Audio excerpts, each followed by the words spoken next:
ജീവിതത്തിലെ ദുഃഖമേറിയ നിമിഷങ്ങളെല്ലാം മറന്ന് റാമ്പ് വാക്ക് നടത്തി തൃശൂർ സർക്കാർ വൃദ്ധസദനത്തിലെ ഒരു കൂട്ടം അച്ഛനമ്മമാർ. പങ്കെടുക്കുക മാത്രമല്ല കേട്ടോ, ഇരിങ്ങാലക്കുട ക്രൈസ്റ്റ് കോളേജ് സംഘടിപ്പിച്ച ഫാഷൻ ഷോയിൽ സമ്മാനങ്ങൾ വാരിക്കൂട്ടുകയും ചെയ്തു അവർ. തൃശ്ശൂർ രാമവർമ്മപുരത്തുള്ള ഗവൺമെൻറ് ഓൾഡ് ഏജ് ഹോമിലാണ് ഞാനുള്ളത്. എൻ്റെ കൂടെ 6 പേരുണ്ട്.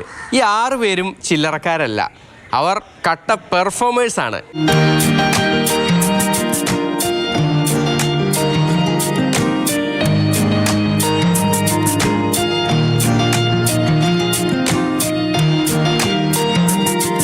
കണ്ടില്ലേ, ഇരിങ്ങാലക്കുട ക്രൈസ്റ്റ് കോളേജിൽ നടന്നതാണ് ഈ മത്സരങ്ങളൊക്കെ തന്നെ. ആ മത്സരത്തിലെ പ്രധാനിയായി വിജയിച്ച വത്സലാമ്മയുണ്ട്. വത്സലാമ്മ, പ്രതീക്ഷയൊന്നുമില്ല, വല്ല ചെറുത് കിട്ടും എന്നുള്ളൊരു ഇതുണ്ടായിരുന്നു.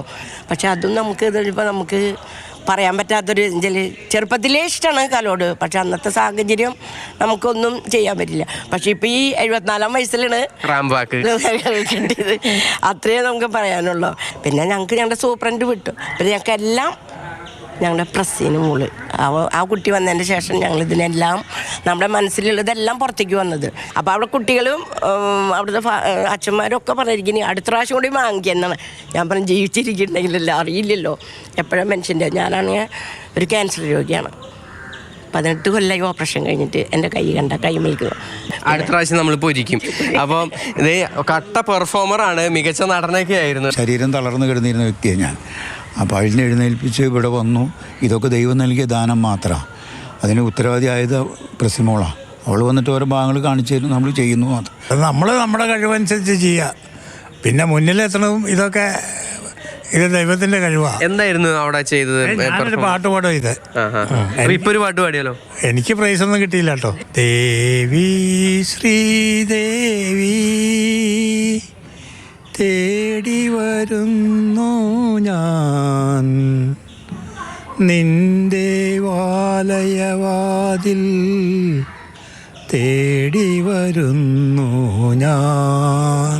എന്താണ് ഒരു ചിരിയൊക്കെ ഉണ്ടല്ലോ. സെക്കൻഡ് റണ്ണറപ്പാണല്ലേ? റാമ്പ് വാക്കൊക്കെ നേരത്തെ അറിയായിരുന്നോ? ഇല്ല, ഞാൻ ഇവിടെ വന്നിട്ടാണ് ഇതിനൊക്കെ ഇറങ്ങുന്നത്. ഫസ്റ്റ് റണ്ണറപ്പാണ് ഈ നിൽക്കുന്നത്. അപ്പോൾ കൺഗ്രാറ്റുലേഷൻസ്. ഇതിനു മുമ്പ് ചെയ്തിട്ടുള്ള ഒരു റോള് തന്നെയാണ് ഞാൻ ചെയ്തത്, ജയനായിട്ട്. മിമിക്രി ഒക്കെ അറിയായിരുന്നോ? ഇല്ല, ഇവിടെ വന്നതിന് ശേഷം ഇതൊക്കെ ചെയ്തിട്ടുള്ളൂ. അവിടെ നന്നായി പാടിയെന്നൊക്കെ കേട്ടു. ഹിന്ദി, ഇംഗ്ലീഷും ഹിന്ദി മലയാളവും അവിടെ പാട്ട് പാടി. I want play the game of love, I want you the name of love, I want play the game of love, I want you the name of love. ഇവരെല്ലാം ഇങ്ങനെ ഈ ഒരു വലിയ പെർഫോമൻസിലേക്ക് എത്തിച്ചത് പ്രസിയാണെന്നാണ് ഈ അമ്മമാരും അച്ഛന്മാരും ഒക്കെ പറഞ്ഞത്. ഞങ്ങളൊക്കെ തമ്മിൽ ഇപ്പോൾ ഒരു എടാപൊട ബന്ധമാണ്. അപ്പോൾ ഒരു സ്നേഹത്തിൻ്റെ പുറത്തുള്ള പറയലാണ്. അവരെ എൻഗേജഡ് ആക്കാം, അങ്ങനെയാണ് നമ്മൾ ചിന്തിക്കാറ്. അതുകൊണ്ട് ഇവിടെ എന്തൊക്കെ പ്രോഗ്രാം ചെയ്യാൻ പറ്റുമോ അതൊക്കെ നമ്മൾ ചെയ്യാറുണ്ട്.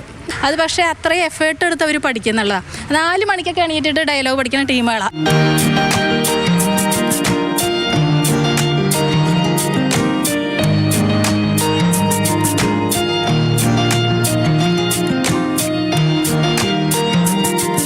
എന്തായാലും സർക്കാർ ഓൾഡ് ഏജ് ഹോമിലെ ഈ ടീം അത് പൊളിയാണ്. അവരിനി ഒരുപാട് ദൂരം സഞ്ചരിക്കേണ്ടതുണ്ട്, ഒരുപാട് അംഗീകാരങ്ങൾ നേടാൻ കാത്തിരിക്കുകയാണ് നമ്മൾ ഉൾപ്പെടെയുള്ളവർ. സുജി പട്ടാമിക്കൊപ്പം MS ലിഷോയ്, മാതൃഭൂമി ന്യൂസ്, തൃശ്ശൂർ. നമുക്കൊരു പ്രായം കഴിഞ്ഞാൽ ജീവിതത്തിലെ എല്ലാ സന്തോഷങ്ങളും അവിടെ അവസാനിച്ചു എന്നാണ് കരുതുന്നതെങ്കിൽ അങ്ങനെയല്ല എന്ന് തെളിയിക്കുന്നുണ്ട് ഇതാ ഇപ്പോൾ നമ്മൾ കണ്ട അച്ഛനമ്മമാർ.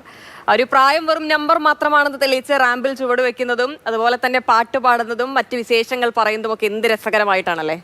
നല്ല രസമുള്ളൊരു കാഴ്ചയായിരുന്നു അത്. MS ലിഷോയ് ചേരുന്നുണ്ട് തത്സമയം. ലിഷോയ്, ഇപ്പോൾ വൃദ്ധസദനത്തിലേക്ക് അവർ എത്തിപ്പെടാനുണ്ടായ സാഹചര്യം എന്താണ്, അവരുടെ കുടുംബ പശ്ചാത്തലം എന്തായിരിക്കും എന്നൊക്കെ നമുക്ക് ചിന്തിച്ചാൽ മനസ്സിലാകുന്നതേ ഉള്ളൂ. പക്ഷെ അവരവിടെയും ഒറ്റപ്പെട്ട് അങ്ങനെ വേദനിച്ച് വിഷമിച്ചിരിക്കുകയൊന്നുമല്ല.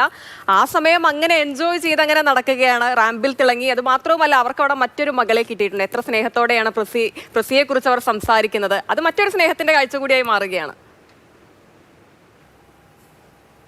എത്ര മനോഹരമായാണ് അവിടെയുള്ള ഈ അച്ഛനമ്മമാർ ഓരോ പെർഫോമൻസുകളും ചെയ്യുന്നത് എന്നുള്ളത് നമ്മൾ ആ വീഡിയോകളിൽ നിന്നൊക്കെ കണ്ടതാണ്. റാം വാക്ക് നടത്തി ഫാഷൻ ഷോയിൽ അവർ തകർത്താടുകയാണ് ചെയ്തത്.